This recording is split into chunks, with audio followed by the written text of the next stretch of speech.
All right, the name of this, our first one-act play, is called Retrospect. It was written by myself. My name is Kim Ill, last name is E-L, first name K-I-M. And I will be the narrator for this performance. Hi, I am Dominique Briggs, and I will be playing the part of Jamie for this performance. Hi, I'm Jacqueline Flowers, and I will be playing the part of Auntie for this performance. Hello, I'm Katy Cotten, and I will be playing Sandra for this performance. Hi, I'm Maureen Dobson, and I will be playing the waitress for this performance. Retrospect by Kim Ill. The setting is in Pittsburgh on a Mother's Day high tea luncheon. Auntie and Jamie are already seated at the table. Auntie is sipping from a glass of raspberry tea. See, I told you. Isn't this nice getting all dressed up with hats and everything? I can remember back in the day when women wore gloves and hats just to go downtown. And child, you never went to church if you wasn't dressed up. But not now. You see some folks dressed any old kind of way at church. That's where they get the saying, put on your Sunday best. Now it's put on any old pants or tight dress. Anyway, I'm glad you came out, Jamie. Look at you. Don't dress them like this make you feel special. Yes, ma'am. It's nice and all, but I don't feel like I should be here. I told my kids I was going to spend the whole Mother's Day weekend with them, and Girl, you still got time to see your kids? You see them this morning? Didn't you say they made you a nice breakfast? yeah, they did.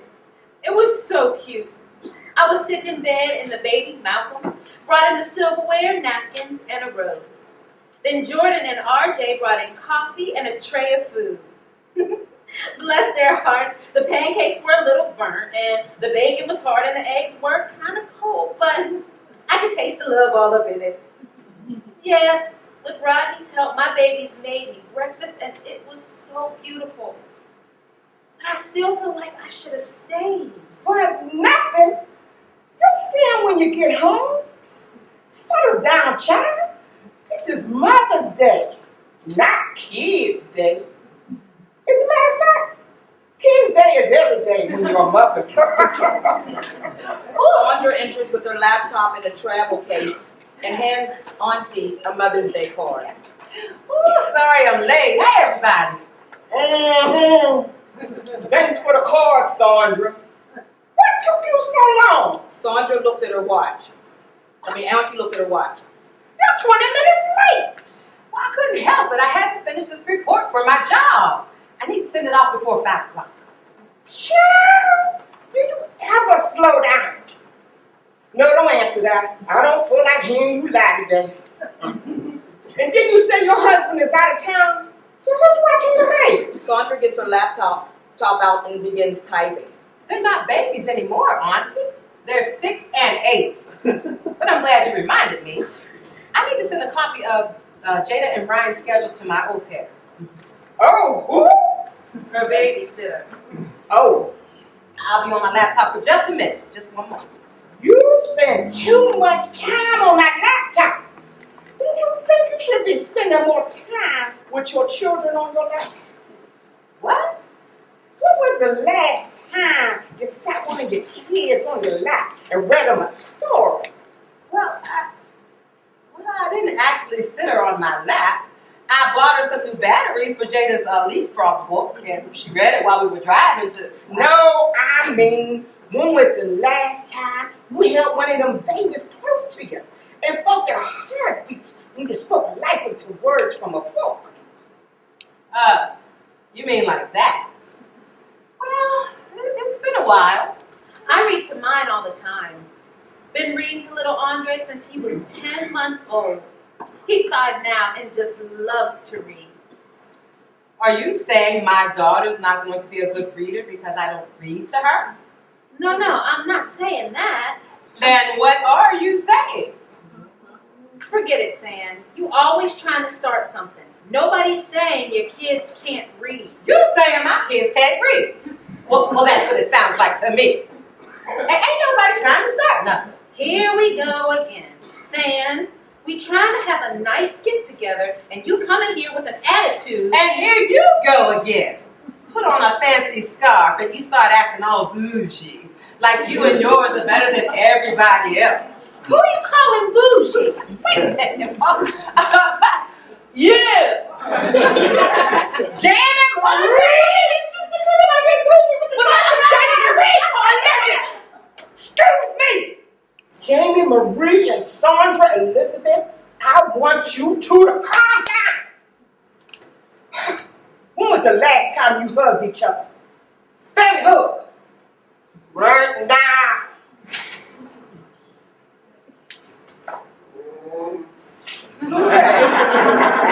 Thank you. Now we're going to have a nice family get together. Right? Right. Right.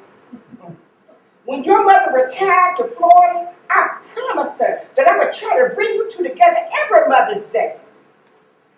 And I don't care how much you all disagree during the year, but on Mother's Day, you all are going to get along.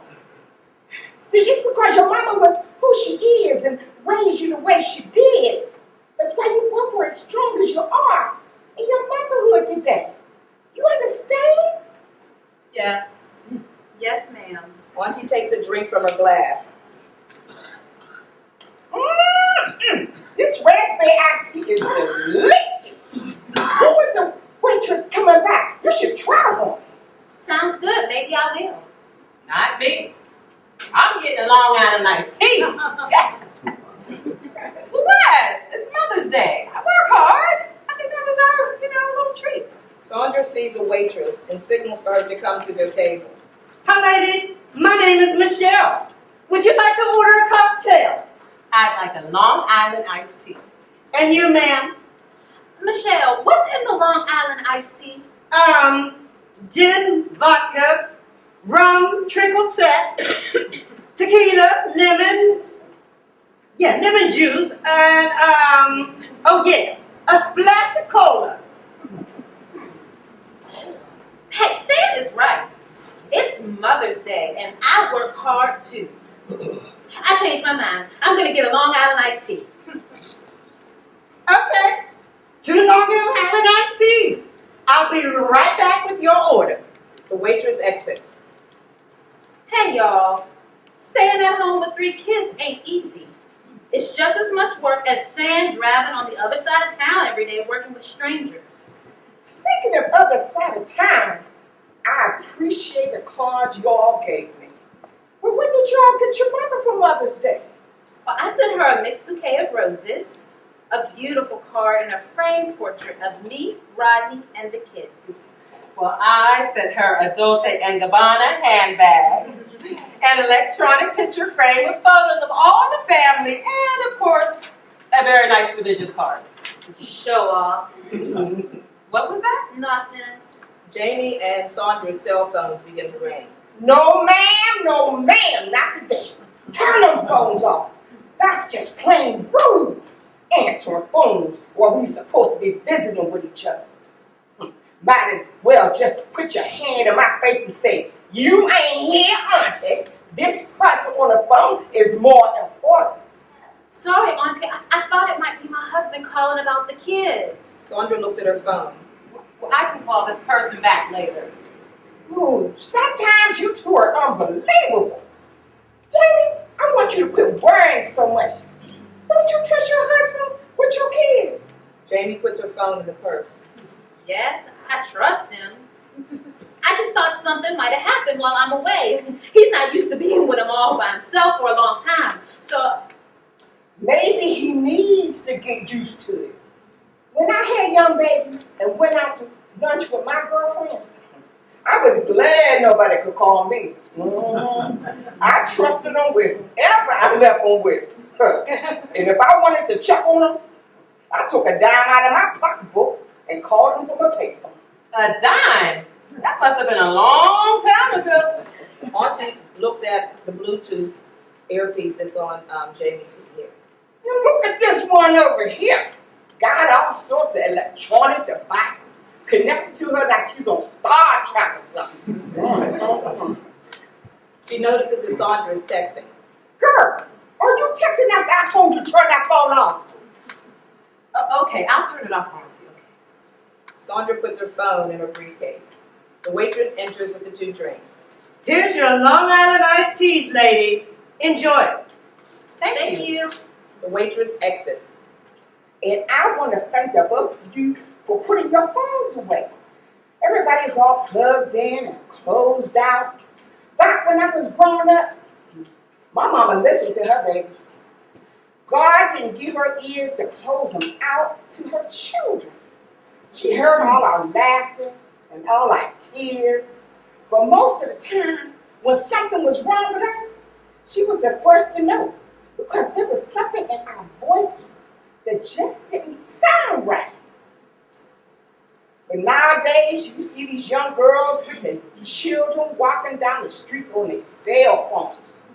Little babies, they're small, walking 2 and 3 feet behind their moms, who's all wrapped up in a conversation with somebody. Ain't paying no attention to them babies at all. Lord have mercy. iPods, iPhones, iMax theaters. Everything is I. It's not us and we. What about family, huh? We still have families, Auntie. They're just different from when you were growing up. You sure that's right. It's different. I heard a young woman the other day complaining about her washing machine making too much noise. Shoot. When I was her age, I had to wash my clothes by hand on a washboard in a bucket. And my grandma used to tell me she had to shop for food every day and wait for the iceman to come. See, there wasn't no refrigerators like today. All these generations are spoiled. That's what you are, spoiled. Microwaves, electric sweepers. Don't get me started. No, we don't want to get you started, Auntie. But I just want to finish by saying this. Back then, y'all didn't have a choice. We have choices now, just like I choose to be a stay-at-home mom. And I'm very comfortable with my decision. Auntie, your good old days would have worn me out. Washboards in a bucket? Thank God for modern technology. I think that it's a blessing that God puts things in our lives to make it easier for us, especially for us hard-working mothers. Amen. Well, I guess you're right. I can't argue with that. Auntie takes another drink. This show is nice. Every woman needs to pamper herself at least once a year. That's why I make sure I get my feet and nails done every now and then. That's my special little getaway. On my last getaway, I went on a 7-day cruise to the Caribbean. How nice. Sis, are you feeling some kind of way about me going on a cruise? Jay, you got college education. You could be working and making some good money at a nice job. I'll tell the truth. Wouldn't some extra money in your pocket be nice? Sandra, life is not always about having extra money in your pocket. My husband is a well-respected architect, and he provides good money for us, okay? And I do work, just not in the corporate world like you. That's right, baby. You do work. I'm a cook, I'm the cleaner, a chauffeur, I'm a doctor and a nurse, a teacher, a mediator, a referee, a barber, a fashion coordinator, maid, janitor, interior decorator, confidant, therapist, and a spiritual advisor. And I'm happy doing what I do with my family. I do some things that you pay people to do for you. In retrospect, I should have more degrees in the sun and the weather. Ha ha ha. Very funny. So with all that work you're talking about, you're probably too tired for your kids or your husband. Well, actually, on a good night for my husband, I'm a Victoria's Secrets model.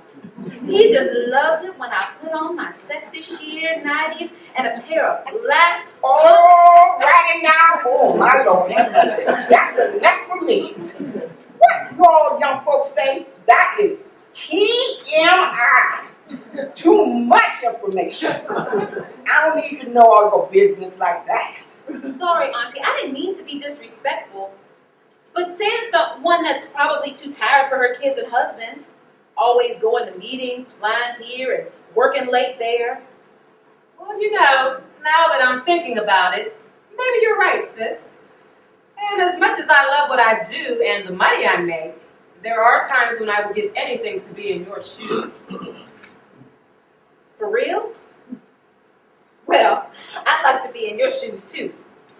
But I'm talking about the sum of your shoes you brought back from Italy. See, you're joking, and I'm trying to be serious.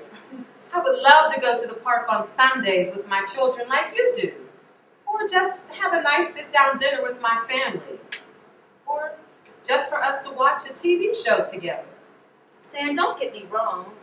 I don't think you're a bad mother for wanting the best for your kids. You and your husband work hard to give them what we didn't have growing up. But you have to understand that me and my husband work hard too. We're both good moms. We just made different choices. And I'm serious about walking in your fabulous Louboutins. As a matter of fact, what size are those ones you got on right now? Well, that's one thing I got from Mama. Her style and her love of shoes. If you think back on it, there's a little bit of your mother in both of you. Helen stayed at home and raised y'all while your daddy worked in the steel mills. She did it because that's what she wanted. Because that's what him and her wanted for his family. And she loved him and would do anything that he wanted. But then he got killed in an accident at the mill, and your mama had to get a job. She found one as the secretary at a law firm. Anyway, you both know the story.